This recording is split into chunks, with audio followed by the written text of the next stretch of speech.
Você já se auto-sabotou? Vive em relacionamentos complicados? Segue entre tapas e beijos com a sua família? Já esteve perdido em algum momento na sua carreira? Você não está sozinho. Em Psicologia Sincera, eu, Ana Luísa, e eu, Ana Tereza, vamos comentar os mais diversos assuntos do nosso cotidiano, sempre com uma opinião sincera. Pode ser que você se identifique ou não com as nossas análises e reflexões. Mas aí você vê se a carapuça serviu. E aí, gente, sejam bem-vindos a mais um episódio do Psicologia Sincera.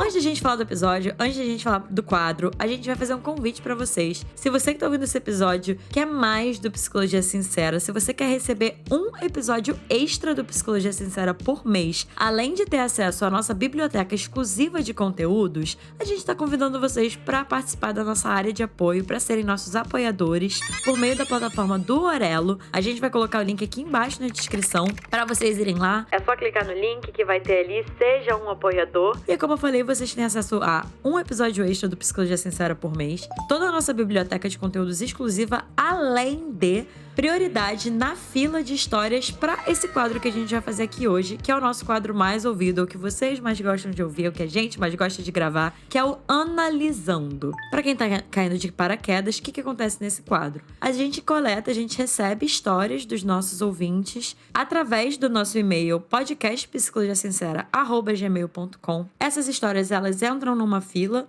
Elas são todas em anônimo, então a gente não expõe ninguém, a gente não fala nome de ninguém, a gente não fala nada que possa revelar a identidade da pessoa. A intenção não é machucar ninguém, não é expor ninguém, é realmente a gente poder orientar, trazer as nossas reflexões e as nossas percepções dentro dos nossos limites, claro, né, aqui do podcast, sobre a história que a pessoa tá compartilhando com a gente dentro daquela questão dela. A gente geralmente junta histórias similares, que tem algum tema ali parecido para orientar também a nossa fala, para não ficar uma coisa totalmente aleatória aqui, né? Pra ter alguma linha de raciocínio. E é isso. Se vocês quiserem participar desse quadro, é só enviar pro e-mail podcastpsicologiasincera@gmail.com, que já sua história vai estar aqui. Hoje a gente vai falar de um tema muito importante, que pode até ser delicado, mas a gente achou importante pra gente poder abraçar e acolher nossos ouvintes, principalmente nossos ouvintes da comunidade LGBT, porque hoje a gente vai falar sobre questões de sexualidade, família, mas não só, assim. Nossos ouvintes trouxeram a questão da sexualidade, da orientação sexual, mas eu acho que a gente pode até ampliar um pouco mais pra essa questão que eu imagino que a maioria de nós vive ou já viveu, que é quando a gente é diferente daquilo que a nossa família espera da gente. Então vocês vão perceber que em uma história isso vai aparecer um pouco mais, mas esse tema acaba norteando um pouco as duas. E aí a gente vai entrar aqui a partir dessas histórias. Então, bora de primeira história? Bora de primeira história, gente. Oi, queria contar minha história. Antes da pandemia, sofria com ansiedade e síndrome do pânico. Passei a tomar medicação durante muito tempo na minha vida para dormir e para várias outras coisas. Agora que consegui enfrentar isso e resolvi cortar as medicações há algum tempo, fiz o desmame tudo certinho, porque comecei a entender o que desencadeava essas crises e esses problemas. Um deles era minha mãe. Ela é extremamente controladora e manipuladora e por conta disso comecei a impor alguns limites para ela. E ela joga a culpa no fato de eu ter parado as medicações, que isso me afetou, que não tenho consciência do que estou fazendo porque estou sem as medicações. Eu antes nem de casa saía, justamente por medo dela e da reação dela, mas comecei a reparar que independente do que eu fizesse, ela iria me criticar. E hoje ela me trata como um animal, não conseguimos mais trocar 3 palavras sem ela me ofender e jogar as coisas na minha cara. No fundo, tenho sentido falta da nossa amizade. E ela começou a fazer isso porque pediu para eu não fazer mais parte da igreja, ela é testemunha de Jeová, eu gosto de mulher e isso é o fim do mundo para ela. Quando eu falei isso, ela implorou para eu não namorar ninguém agora e esperar sair de casa para ter um relacionamento com uma mulher. Ela me ameaça muito pra eu sair de casa. Meu pai e meu irmão não sabem que eu gosto de mulher, inclusive meu pai é muito homofóbico. Acho que ele me expulsaria na hora de casa. Essa é uma situação muito complexa e muito comum, inclusive, para pessoas da comunidade LGBT. Assim, é uma vivência, infelizmente, muito comum mesmo. E eu fico pensando, assim, a primeira palavra que me veio quando eu li sua história foi segurança, assim. E aí eu vou trazer um pouco de um contexto e posso até trazer um pouco até da minha história com isso aqui pra vocês. Por quê? Quando eu comecei a não só entender a minha vivência enquanto pessoa LGBT, como também estudar sobre esse tema, assim, ter contato com esse tema, uma das primeiras coisas que eu lembro que eu pensava, assim, que eu tinha como crença, e aí eu queria saber, assim, tanto de você que ouviu a história, quanto vocês que estão ouvindo, que estão se identificando, o que vocês pensam e sentem sobre isso? Eu tinha uma ideia, uma crença de que sair do armário era a coisa coisa mais importante do mundo. Que falar para as pessoas da sua família, falar pro mundo, né, se assumir, era a coisa mais importante do mundo. E não que não seja, eu espero que a minha fala não esteja saindo dessa forma, assim, no sentido de desincentivar você ou qualquer outra pessoa aqui a fazer esse movimento. Até porque isso já aconteceu comigo e foi muito doloroso pra mim na época, quando eu era mais adolescente, assim, e eu vi isso. Agora, hoje em dia eu tenho uma visão um pouco mais diferente e que vem muito também pautada até da minha experiência profissional, né? Que é a gente poder ver os lugares de segurança e se a gente tem essa segurança, porque você trouxe um pouquinho sobre essa sua relação com a sua mãe e quando a gente pega a religião, fica um pouco mais complexo. Por quê? Seria o meu sonho. Eu tava até pensando sobre isso quando eu tava estudando pra esse episódio, assim. Seria meu sonho, é um grande desejo pessoal meu, assim, de que a religião e as religiões, elas falassem só sobre a fé, né? Sim, minha percepção da religião fala muito realmente de uma fé e de uma relação do ser humano com algo além da gente, né? Algo além desse físico aqui, material que a gente vive no planeta Terra. Respeito muito, né, essas crenças e acho, inclusive, que pode ser muito importante pra muitas pessoas e pros seres humanos num geral, né? Ter esse lugar, desse contato e dessa busca por algo além de nós. Mas, caramba, eu tenho muito esse desejo de que a religião falasse só sobre fé e sobre uma forma de enxergar mesmo a vida, né? O teu pastor deve ser um viado, a tua igreja toda é uma igreja de... Vocês não são evangélicos. Malditos sejam vocês, que a garganta de vocês apodreça por terem ousado tocar no nome de Jesus. Mas a gente sabe, na prática, que infelizmente acaba que muitas religiões e muitas pessoas, inclusive, acabam pegando disso e atrelando a esse discurso e esse preconceito mesmo em relação a algumas vivências, e a vivência LGBT, ela entra muito nesse lugar também. E por que eu tô falando isso? Eu acho que nesses momentos, a gente, não só filhos, né? Mas eu acho que filhos, amigos, irmãos, enfim. Pessoas que se relacionam com pessoas que têm essas crenças muito fortes e muito rígidas, às vezes até, a gente tem que se deparar com a nossa impotência. Que é realmente essa sensação de que chega num limite do que a gente consegue fazer. E até do que a gente consegue mudar no outro, né, Ana Teresa? Assim. Mas eu tô falando isso, eu te acolho muito nesse lugar, tá? É um lugar de muita dor e de muito sofrimento da população LGBT num geral em relação a isso, principalmente quando a gente envolve a questão da religião. Eu concordo muito com o que a Ana Luísa tá falando, que são formas rígidas de ver o mundo e que acaba prejudicando muito todos em volta, até em questão de saúde mental mesmo. Eu super entendo você falar que tinha crise de ansiedade, que teve que tomar medicação. Que bom que você procurou ajuda, que bom que você fez tratamento, porque eu entendo a saúde mental ficar mais fragilizada, até porque é muito difícil você ouvir essas palavras de ódio, você não ser aceito por quem você é, até porque a gente sabe que sexualidade não é uma escolha. Da mesma forma que pessoas que são hétero, se você vai perguntar pra elas quando é que você escolheu ser hétero, eu acho que as pessoas nem sabem responder isso, eu acho que as pessoas nem esperam receber esse tipo de pergunta, porque não é uma escolha. Então é muito ruim você ser rejeitado por algo que você não pode mudar em você mesmo. É muito difícil. E o que eu queria dizer também sobre essa história que também me impactou muito, não só essa questão de ter todo esse contexto complexo com a sua sexualidade, com a sua família, com religião, que eu também fico até me perguntando como é que é a sua relação com a religião. Porque não sei se você é uma pessoa que fé é importante na sua vida ou não é, mas muitas vezes fica uma relação um pouco confusa, uma relação que você vai ter que ter muita ressignificação da sua fé pra você conseguir se relacionar de novo. Mas o que ficou muito pra mim foi, a partir do momento que você começou a se tornar consciente da dinâmica da relação que você tinha com a sua mãe, que precisava de limite, e você mudou a dinâmica, né? Você começou a colocar os limites pra você ficar mais saudável, ficar uma relação mais saudável pra você, ela começou a culpar todo mundo, porque a culpa é externa, né? Ela não vai olhar pro próprio comportamento e ver como é que tá te afetando e se tá te fazendo mal. Então, tudo é culpa de tudo. E, normalmente, isso é muito comum. Quando a gente muda a dinâmica de alguma relação do qual o beneficiado não gostou, ele vai te retalhar. E ela era que estava sendo beneficiada com toda essa situação. Não sei se você era mais passiva e você ficou mais assertiva, mas normalmente a gente sofre retaliação quando a gente muda dinâmicas que pessoas estavam sendo beneficiadas. E uma coisa que eu fiquei pensando em relação a isso, que a Ana Teresa tá falando, é que, até reforçando o que ela tá trazendo, né? Isso é muito comum, inclusive, até, gente, para além de experiências LGBT, tá? É porque eu acho, assim, é nítido, a gente consegue perceber como que a experiência LGBT tem uma complexidade a mais, tem uma dor aí que entra em outra ferida, numa outra profundidade, mas que fala realmente desse lugar de você se diferenciar daquilo que a sua família vê como certo, daquilo que a sua família... E aí, gente, entra num lugar até da cultura da família. E, mais uma vez, que esbarra na vivência de pessoas LGBT, mas não só, assim, parem pra pensar nas experiências de vocês. Quem tá ouvindo aqui, e não é necessariamente da comunidade LGBT, né? Todas as famílias, gente, têm culturas, têm crenças... regras, tem um termo que eu gosto muito dentro das teorias que estudam famílias, né? Que fala do mito familiar, assim. Então, é como se fosse realmente, assim, todas as famílias têm esse conjunto de crenças mesmo, que elas vão tentando repassar e vão tentando colocar, digamos assim, reforçar essas crenças nos membros da família, né? Como se fosse isso, assim. Como se cada família tivesse ali seu manual de regras. E todo mundo tem que, de alguma forma, seguir esse manual de regras. E aí eu vou trazer um conceito da Gestalt terapia que fala sobre as introjeções, que, traduzindo aqui, né, é realmente como se fossem essas crenças, a princípio, inquestionáveis, assim, que a gente, né, e todo mundo, como eu falei, tanto da comunidade LGBT quanto fora, isso é uma experiência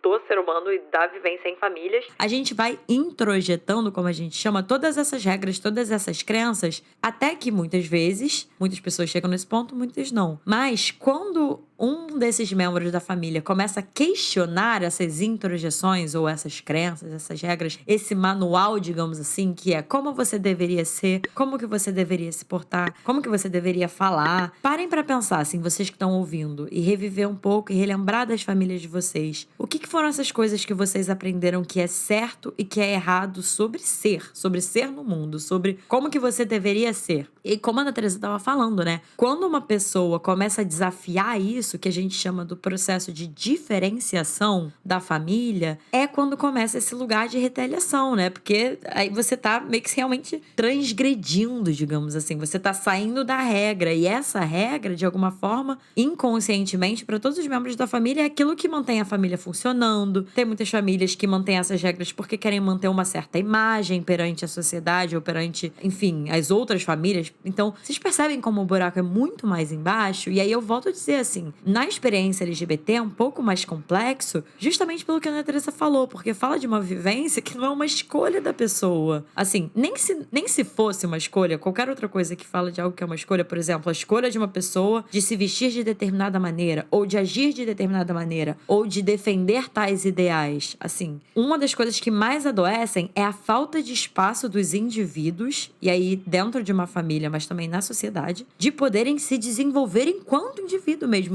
assim, se tornar quem que a pessoa é. É muito adoecedor estar num ambiente que aprisiona isso, né? Eu vou falar um pouco sobre isso mais pra frente, assim. E aí, quando as pessoas começam a se diferenciar, e aí na comunidade LGBT, né? Principalmente dentro de uma família tão rígida das crenças, tão conservadora e tradicional, muitas vezes, é bem o que a Ana Teresa falou. Sair desse padrão gera uma grande retaliação, como você falou, né, ouvinte? Assim, sua mãe começou a usar da manipulação, começou a jogar essa culpa em você. Isso tudo, infelizmente, acabam sendo estratégias para tentar te colocar, entre aspas, de volta nessa linha desse manual da sua família, do que eles consideram que é certo. Mas, embora seja muito doloroso, e eu acredito e acolho, porque imagino que seja muito doloroso, não é sobre você. Assim, mas não é. Consegue perceber isso? A homofobia é um sinal de uma insegurança interna e traduz essa insegurança na forma de um discurso pró-família ou pró-religioso. Você pontuou algo muito legal, Ana Luísa, que é a questão também do que os outros vão pensar sobre. Quando fala de um ambiente muito religioso, eu sei que não são todas as famílias, mas eu vejo até na minha prática clínica como psicóloga, no meu consultório, muitas vezes meus pacientes ou pessoas que eu conheço que vêm de ambientes muito religiosos, tem uma família que se importa muito com a aparência.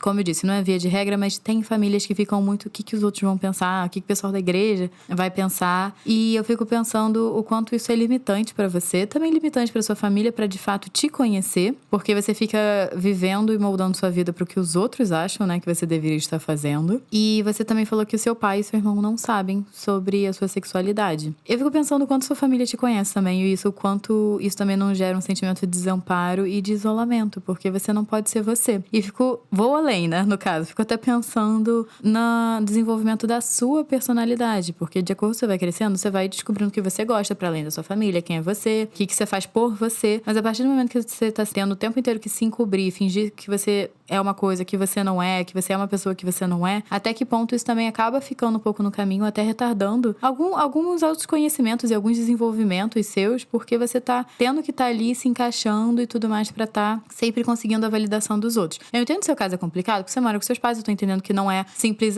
vou pegar e vou sair, porque talvez você nem tenha pra onde ir. Então eu entendo que existe talvez uma estratégia, né, de se esconder um pouco, mas eu fico pensando o quanto isso não deve ser prejudicial pra você, assim, a dor que isso deve gerar. Com certeza. E aí até uma coisa que eu acho importante de trazer aqui dentro do que eu tava falando dessas introjeções, lembrando, essas introjeções são essas crenças, essas regras, digamos assim, de como que as coisas deveriam ser, né, que são passadas pra gente socialmente, pelas nossas famílias, enfim. É muito interessante porque tanto a sociedade quanto inclusive a religião, né, as religiões, frequentemente colocam a família num lugar de sagrado mesmo, né, assim, como o lugar mais importante das nossas vidas, como nossa fonte de afeto, como esse lugar realmente que a gente deve pertencer. Mas vocês percebem como é contraditório, assim? Porque isso frequentemente não se traduz na prática, né? Principalmente com pessoas da comunidade LGBT. Então, por isso que eu tô trazendo isso, assim, da importância de poder, de você, ouvinte, todo mundo que tá ouvindo tá se identificando, é muito doloroso, tá, gente? Eu tô falando isso aqui, mas esse processo é muito, muito doloroso de entender, como eu tava falando no início da minha fala, a sua impotência em relação a isso, né? Porque é muito contraditório, assim. E aí eu passei por isso no meu processo e vejo outras pessoas passando também, tanto na minha vida pessoal quanto na minha clínica. Que ao mesmo tempo que, por exemplo, uma família com ideais muito rígidos, assim, tenta fazer um movimento, às vezes ativo até,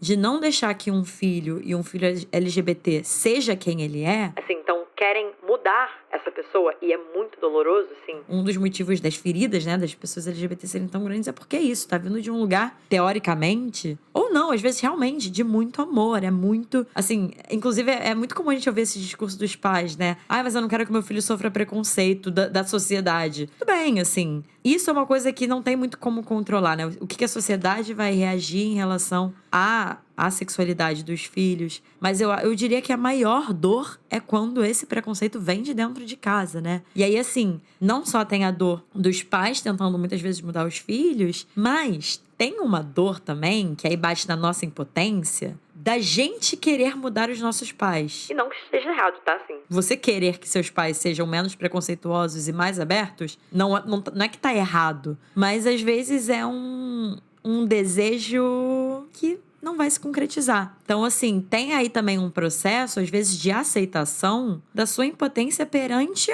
uma mudança de pensamento dos seus pais. E volto a dizer, é muito doloroso. Até porque a gente já falou muito isso aqui no podcast, né? Todo processo de mudança, seja de comportamento ou de pensamento, predispõe uma vontade da pessoa de mudar, né? Então, é uma coisa que, infelizmente, tá fora do seu controle. Mas é uma coisa que eu achei importante de trazer aqui. Até porque é isso, assim, pra isso, a família, ela precisa estar aberta a questionar e desafiar vários estereótipos que ela tem em relação a gênero, em relação à sexualidade, crenças, enfim. E aí, quando envolve religião, como a gente falou, fica mais complexo ainda. Então, vocês percebem, assim, o buraco é muito, muito, muito mais embaixo. Família é muito complexo, até porque não tem como, gente, assim. Os pais, eles idealizam coisas pros filhos, assim. Não para os filhos, mas sobre os filhos, né, Ana Teresa? Eles têm as idealizações do que eles gostariam que os filhos fossem. Então, quando um filho se assume LGBT, infelizmente, isso também bate muitas vezes nas idealizações desses pais. Vocês estão percebendo, gente? É complexo mesmo. O buraco é muito embaixo, assim. Tem muita coisa ainda que eu quero falar, inclusive, sobre isso, mas eu vou deixar pra falar a partir da próxima história também, pra gente poder dar esse espaço pra história da próxima ouvinte. Então vamos de próxima história. Oi, ouvi seus podcasts no Spotify e só quero uma dica. Sou bissexual, mas tenho muito medo de me assumir porque escuto muitos comentários desnecessários. Por ser criado no interior já é bem difícil, porque o pessoal daqui dá graças a Deus que não tem nenhum viado na família. Já tentei várias vezes conversar com a minha mãe, mas nunca sei por onde começar. Só queria uma sugestão de como explicar a bissexualidade para ela.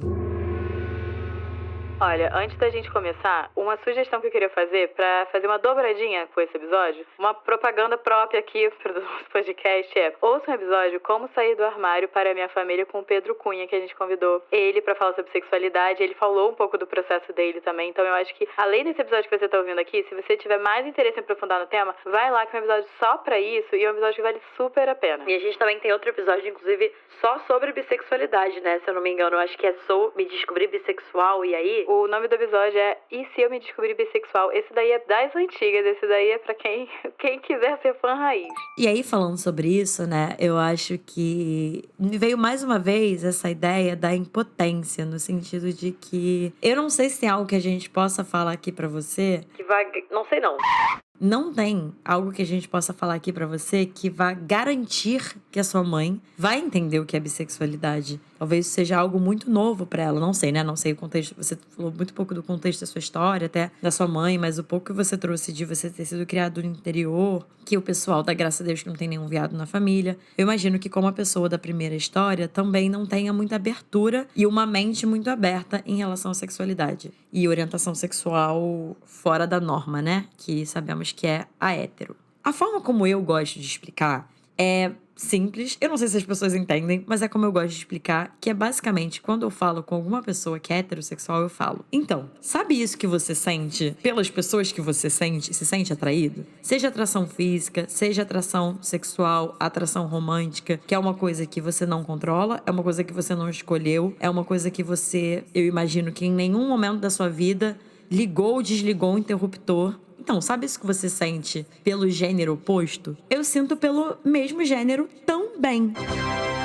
É inovador e revolucionário? Não. Mas durante aquela meia hora, cria ali para você um lugar tão aconchegante, tão capaz de reconstruir a sua fé na humanidade. E eu não sei se isso vai fazer com que ela entenda, mas assim, eu falo nesse sentido de focar muito nessa parte que não é uma escolha, né? E aí a gente até vai colocar aqui embaixo, na descrição do episódio, alguns vídeos que eu acho que podem até ajudar nesse sentido, né? Tem um que é de uma psicóloga, que inclusive ela tem, pelo que eu entendi, um filho LGBT, e aí ela faz um vídeo para pais de filhos LGBTs, e eu acho que é muito interessante. Tem um vídeo do Drauzio Varela também falando sobre isso, porque eu acho que um dos pontos, assim, que é importante falar, e aí que eu falo também que não é, embora seja muito doloroso, não é sobre nós, não é sobre a pessoa LGBT, o filho LGBT. Isso fala muito mais, inclusive, de uma ignorância das pessoas, né? Eu tenho essa ideia comigo que o preconceito, ele vem da ignorância mesmo, da falta de informação. E falta de informação, assim, a gente sabe, né, que atualmente as pessoas, elas podem se informar se elas quiserem. Mas muitas vezes, assim, de uma falta de informação que vem de uma falta de vontade de se informar sobre isso e de abrir a mente sobre isso. Eu volto a dizer, não necessariamente a sua mãe vai entender. E aí que eu acho que é importante, talvez, ou mostrar esses vídeos que a gente vai colocar aqui embaixo. Eu não sei se eu vi esse podcast, ou ouvi o episódio do Pedro Cunha sobre isso. Mas, volto a dizer assim, tem um lugar que é um lugar que sai do seu controle. E aí, um ponto que eu queria falar aqui, que a gente até falou no episódio com o Pedro Cunha, que é esse lugar da segurança mesmo, assim. É para os dois ouvintes que estão vendo essa história. Imagino que vocês têm muita dor, tem muita coisa para vocês revisitarem aí, para vocês elaborarem, para vocês acolherem. E que vocês possam fazer isso num espaço seguro. O termo família escolhida, que veio muito da vivência da população LGBT, vem exatamente disso, assim, de pessoas que não encontraram essa aceitação e esse acolhimento nas próprias famílias, e aí foram criar, entre aspas, suas próprias famílias escolhidas, que não, muitas vezes não são a família de sangue, onde elas podem ter esse lugar de segurança e acolhimento. Porque, volto a dizer, a primeira coisa que eu falei para a primeira ouvinte, né, sobre segurança versus, entre aspas, sair do armário e se assumir. Não tem um jeito certo. Essa coisa mais importante, eu acho que o Pedro Cunha falou no nosso episódio com ele. Às vezes, o preço que uma pessoa paga ao sair do armário é estar numa situação de vulnerabilidade. Inclusive, isso é uma frase que eu vi e eu achei que fez muito sentido, assim. Que um filho que se assume LGBT, ele se coloca numa situação de muita vulnerabilidade, porque é ele, às vezes, abrindo ali realmente a porta para talvez muita dor, né? Porque aí a gente entra num lugar da rejeição. Inclusive, assim, esses comportamentos de exclusão da família numa pessoa LGBT, eles podem gerar baixa autoestima, isolamento da pessoa excluída, né? Conflitos, desentendimentos, assim. É muito ruim para a saúde mental de uma pessoa LGBT. Nada prepara esses filhos para rejeição, né? Por se sentirem desrespeitados, menos amados e abandonados. Um filho que se assume LGBT, ele está numa situação de vulnerabilidade, de fragilidade, e ele coloca nesse posicionamento a sua sobrevivência psíquica, e ele precisa mais do que nunca do olhar amoroso e compreensivo dos pais. Ele precisa do apoio para se sentir seguro e aceito, pelo menos dentro da casa dele. Então, realmente é um lugar de muita vulnerabilidade dessa pessoa que está escolhendo isso, e por isso que também é muito importante a gente prestar atenção nesse fator da segurança. Se esse é um lugar seguro de você poder se assumir, de você poder compartilhar essa informação tão preciosa sobre você. Eu concordo muito com a Ana Luísa quando ela fala muito da rede de apoio, porque a sua família pode ser uma rede de apoio no futuro, a gente não tem como colocar a mão no fogo que não vai ser, mas pode não ser. E se você não tiver, que você tenha a quem recorrer para você ser aceito e ser acolhido e pertencer. Porque eu acho que uma das coisas que mais gera sofrimento em nós, que somos seres humanos, é essa falta de pertencimento, é essa falta de acolhimento. Sinto muito que você tenha que ouvir da sua família que a família não tem nenhum viado. Eu acho isso agressivo, já é uma forma de falar mais agressiva. Mas se pra você é uma necessidade se assumir, porque tem gente que não tem essa necessidade. Tem gente que fica ali subentendido, quem entendeu, entendeu, quem não entendeu, não entendeu. De vez em quando você fala uma coisa ou outra, e aí quem entendeu também, quem entendeu, quem não entendeu, não entendeu. Mas se isso é uma necessidade pra você e você sente falta de ter essa conversa, pelo menos com a sua mãe, faça preparado pros 2 desfechos. E eu acho que com as expectativas alinhadas do que ela pode, assim, de onde ela alcança também. É uma coisa que eu conversava muito com a minha psicóloga na minha terapia, era até onde vai o alcance emocional das pessoas que você quer ter conversas profundas. Porque isso não é que as pessoas não vão te acolher, mas é porque algumas vezes as pessoas não alcançam. E a gente tava falando antes na outra história, que é por limitações, por crenças, por história de vida, os valores que essas pessoas receberam, e não é necessariamente sobre você. Eu acho que aos poucos a sociedade tá indo pra um lugar melhor em relação a isso, mas ainda tem muita coisa que precisa ser revista. Com certeza, sim. E aí, dentro disso que a Ana Teresa tá falando, da necessidade de sair do armário, eu vou tentar ser breve e vou contar rapidinho da minha experiência pessoal, porque isso é uma coisa que mudou ao longo do tempo pra mim. Quando eu entendi que eu era bissexual, eu tive uma necessidade muito grande, assim, de eu preciso que todo mundo saiba, eu preciso que meus pais saibam, eu preciso que a minha família saiba. E na época, por vários motivos, eu acabei falando pra outras pessoas da minha família, pessoas até falando no sentido de segurança, né? Que tinha mais segurança, que tinham mais mente aberta pra isso. E o tempo foi passando e essa minha necessidade foi diminuindo. Eu tô falando aqui, não tem certo e errado, foi muito importante que a Ana Teresa falou. É que tem pessoas que têm essa necessidade, tem pessoas que não têm. Tem pessoas que não tinham uma necessidade antes e passaram a ter necessidade. Tem pessoas que tinham a necessidade antes e isso mudou. Então, realmente, é você perceber a sua experiência. A minha experiência foi essa. Eu tinha essa necessidade, essa vontade, por vários motivos. Eu, inclusive, preferi sair da casa dos meus pais antes de fazer isso. E, ao mesmo tempo, o tempo foi passando e essa necessidade foi ficando cada vez menor. Até porque, junto disso, é isso. Eu fui ficando mais confortável comigo e fui tendo e desenvolvendo outros espaços em que isso não era uma questão. E aí, outra coisa importante que eu ia trazer em relação a isso, que eu também achei muito importante que a Ana Teresa falou, é de você se preparar para esse momento. De você poder, se você for fazer isso, bem dentro do que a Ana Teresa estava falando, assim, de alinhar suas expectativas em relação a o que a sua mãe pode dar em troca, que, volto a dizer, é muito doloroso. Mesmo a gente alinhando nossas expectativas, é doloroso ouvir uma rejeição, é doloroso ouvir, assim, ver que às vezes o limite dos nossos pais de entender alguma coisa sobre a gente é maior do que a abertura. Assim, isso dói porque isso pode causar uma ideia de desamor, que eles não amam por causa desse limite,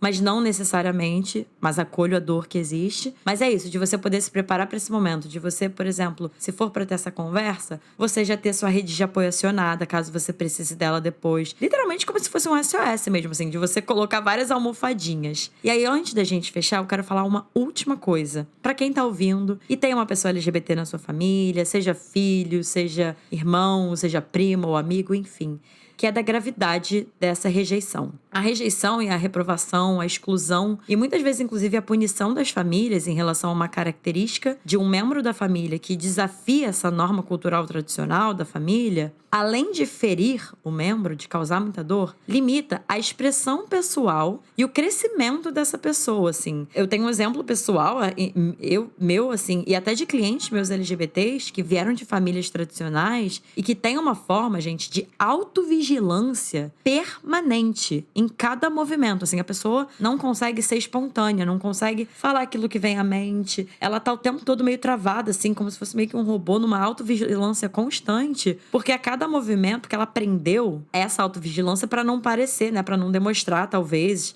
algum traço ou alguma fala, alguma coisa que possa mostrar que ela é LGBT, né? Então, assim, a cada movimento ela tá vigiando que não pareça uma parte dela, uma parte importante, que nesse caso seria a sexualidade. Mas, o que acontece, gente? A gente não tem o controle de só abafar, digamos assim, uma parte, né? Uma pessoa que passou a vida inteira fazendo isso, ela acaba, aos poucos, assim, aumentando essa autovigilância, ela vai meio que transbordando para outras partes. E a pessoa fica meio que num geral travada mesmo, assim, autovigilante. Basicamente não consegue se expressar no mundo, assim. Então, o fato da pessoa precisar abafar uma parte dela limita o todo dela. Limita, às vezes, outras áreas, outras relações. Assim, é realmente como se fosse uma pessoa dentro de uma jaula mesmo, em que ela não consegue se expandir no mundo, assim. Então é isso, é como se ela estivesse abafando ela como um todo. Então a saúde emocional dela, a criatividade dela, o potencial dela, a autoestima, é como se tudo ficasse abafado junto. Então é muito complicado, assim. E pra quem viu essa história, eu sinto muito que essa seja a vivência de vocês. O que eu tenho pra falar pra vocês é que o mundo não é a família de vocês. Eu entendo a dor, acolho a dor, é muita dor mesmo, mas eu tenho isso pra falar, assim, o mundo não é a família de vocês. Então, se vocês puderem buscar outros espaços, seja grupos, comunidades, enfim, que vocês possam abrir um pouquinho essa tampinha que tá tão abafada e sair dessa jaula, é o que eu recomendaria, assim, orientaria, que é pra vocês poderem resgatar esse lugar de saúde na vida de vocês, porque a gente sabe que as relações, elas adoecem a gente, relações não saudáveis adoecem, e relações saudáveis em que a gente pode ser acolhido, que a gente pode ser ouvido, que a gente pode se expressar ali enquanto indivíduo de uma forma autêntica. Não gosto da palavra curam, mas tem um elemento de cura mesmo, de saúde geral.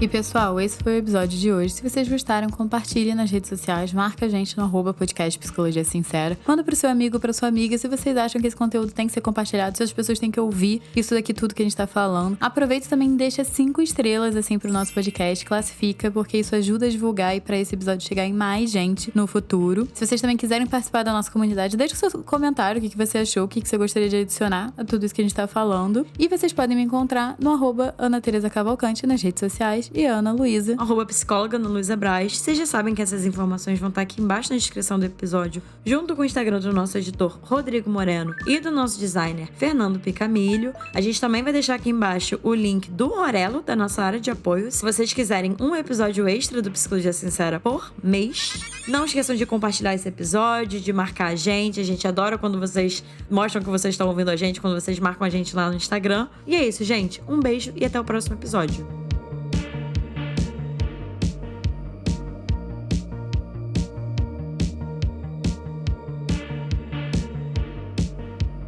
Trabalhe seus dogmas, sabe? Deixe de lado a ignorância e procure saber, se informar.